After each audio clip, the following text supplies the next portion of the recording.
Welcome Danny Summerhill, third place on the podium.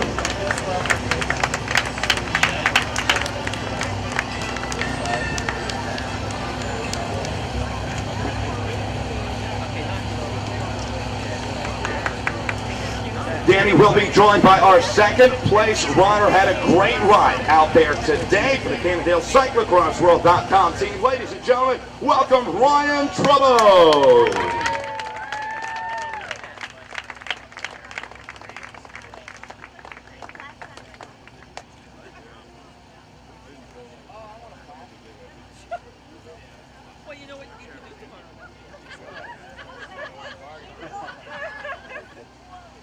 And now your race winner as he does it again for the Rumba Focus team, ladies and gentlemen, Jeremy Powers.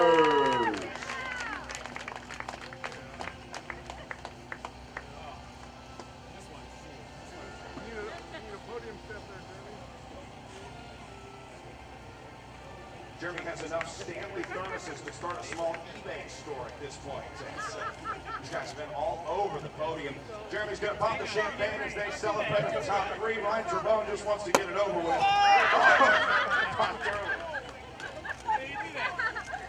That's been happening all day. Don't worry. There they are, your top three. Jeremy Powers, your race winner. Ryan Trebone in second. And Danny Summerhill rounding out the podium in third. I had to do that. We haven't done that all year. Jeremy Powers, your overall series leader.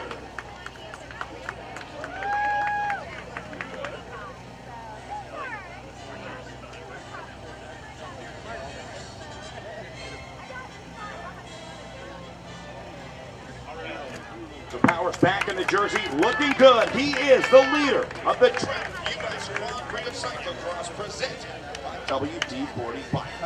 This race out there today, really warm. Surprisingly, it was a lot warmer than last year, I think, even. And you know, me and Jeremy were riding pretty quick laps, and he just kind of rode a section a little faster than I did, and just got a gap and just kept holding it. I think he was feeling about as bad as I was for most of that race, and I think I just felt a little worse than he did today. So it wasn't really a race of like attacking each other. We were both just slowly dying out there, and he just happened to have a little bit more in those last two laps. So.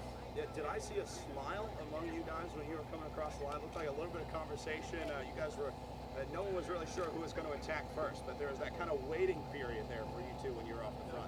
I don't think there was much smiling out there. We were both just deciding, like, come on, man, ride at the front. And I'm like, no, I don't want to ride at the front. I'm like, all right, I'll ride the front for a little bit, just don't make it too fast. So it was, we weren't just, it was a weird race. It didn't feel like we were attacking each other. It was just this riding around and riding a hard enough tempo to suffer, but not hard enough to really, like, put in big efforts. And sometimes that's how racing is.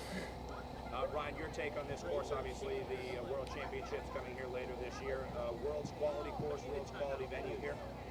I definitely think it's a world's quality potential to have it out here. I think there's some tweaks to the course. It's a little short on the shorter side right now. And I hope it gets a little more precipitation. The ground is really hard out here right now, and it makes it really fast, and it actually makes it a little harder to ride because the surface is so firm that, I was having a lot of rear wheel sliding problems versus just getting good traction. So I prefer it to be a little softer. It would make it a little more technical and slow the race down in general as well, too. Jeremy, first take us through when the two of you were off the front, the kind of calm before the storm, before you guys started attacking. Actually, first, keep that one. Before you made it up, right here on the ridge, you made a move. I don't think people can hear you. I think that's probably the problem, right? I mean, we just want your answer. Okay. Tell us about the attack when you came out of the chase group and moved up to catch the leaders. It seemed like you had a sixth sense and knew that move was going to go. You came from the back of the group, moved to the front, and then bridged the gap. Why did you go? How do you know when a move is going to be the move of the race? I think that was when Ben Burden was already off the front. Is that right? Yeah. So Ben was already off the front, and me and Ryan and Tim and Danny were all in the back. And when Ryan went across, that was the moment Tim was on the front, and I knew that Tim would be able to slow us down into that technical section and work for Ryan, and that if I didn't make the move then I was gonna, those guys were gonna extend their lead, and it was gonna be harder for me to close down on a section of the course that had a big headwind. So as soon as that happened, Ryan forced me out of hibernation. Oh God, I gotta go. So as soon as that happened, basically I just hit this technical section with as much speed as I could and snapped them back quickly right through the start finish, so that way I didn't have to do any extra work through those two big headwind sections. But again, it's kind of one of those things where it works two ways, because then that also, by riding that quicker, that made a gap for that other group. So it really killed two birds with one stone today to ride it like that. Last night we were talking about looking forward to Worlds. You said today was about finding the flow of the course, about finding the rhythm out here. Do you feel like you struck that today? Did you unlock the key to Ava Bandman Park?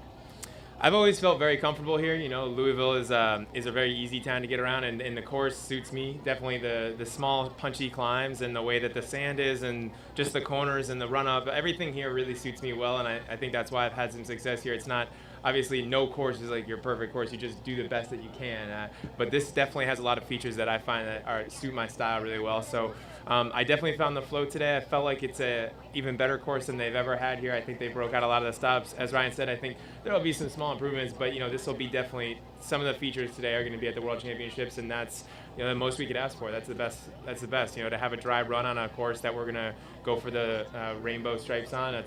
We're all very lucky. So. Jeremy, I think it's safe to say your best pro cyclocross season yet this year. You've had an outstanding year. You've got to be on top of the world. How are you feeling? We're almost midway through the season, and you're looking ahead to Worlds, but you've also got stuff to worry about here. Any burnout coming on? Are you still feeling fresh, still feeling good?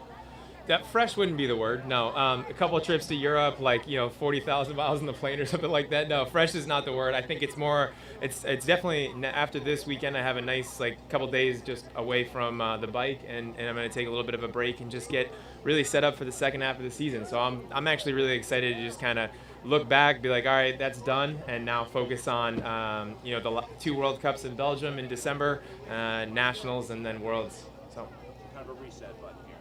Reset button. Quick. Danny Summerhill, who made a big announcement today in kind of a non-traditional way by wearing his United Healthcare kit. First of all, congratulations on the new deal. Thank you very much. I appreciate it. And explain to the folks what that means, because you were racing in a different kit, and today you wear the United I was racing in a different kit last time you saw me, and I figured what my contract says is as of January 1st, I will be a United Healthcare racer and athlete, but I figured all this winter kind of downtime that the team does not have any races, I can do my part to try and get them some extra publicity, and they've done so much for me, just picking me up and taking me to my first pro continental team, that I want to do all I can to help the sponsor, help the team, and just expose them for the awesome support that they are. So, yeah, surprise! Speaking of that, cyclocross has kind of been your statement. You really wanted to make a statement to a lot of teams that, look, I'm a great racer, I'm here to race, I want to race cross, and this is what you really love to do, and we can see it here today. You're enjoying yourself on the bike. Seems like you're in a really good place in your season and your career. Yeah, thank you. I appreciate it, but I got to say the more, or the less that I really just give a crap, pardon my language, about cyclocross, the better off I've been doing. Like, just if I can't make a training day, I don't make a training day, but just having more fun with it than when I put too much pressure on myself like I have in years past. And the more fun I have with it and the less I really care, just the better off I've been. So pretty cool to be on podium again at a USGP, and talent.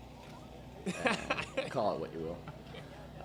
Yeah, that's thank you. Raw talent. What will you take from the cross season when you go to the road season? What are you doing now, focusing what on I will take, I hopefully won't be taking any extra weight with me. That's the main reason that I do this cross thing, is so I don't get too fat in the wintertime. But yeah, let's be real here.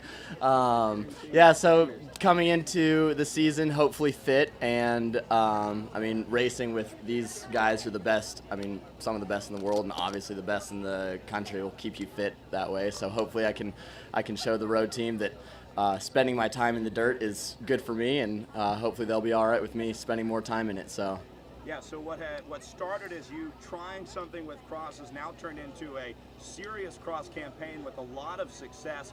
Looking forward to you. What's remaining in the cross season for you? You know, bend is the only one thing remaining, but who knows? I mean, none of us, well, I certainly don't know if there's any sort of chance for me going to Worlds, based mostly off of what the road team has me doing as far as early season road races and all that good stuff. But if it's in my cards to race Worlds and the road team's okay with it, then I'll definitely be petitioning to make the U.S. team on our first American World Championships. And if not, then so be it. But I mean, I'm having a blast so far, and yeah, really enjoying myself.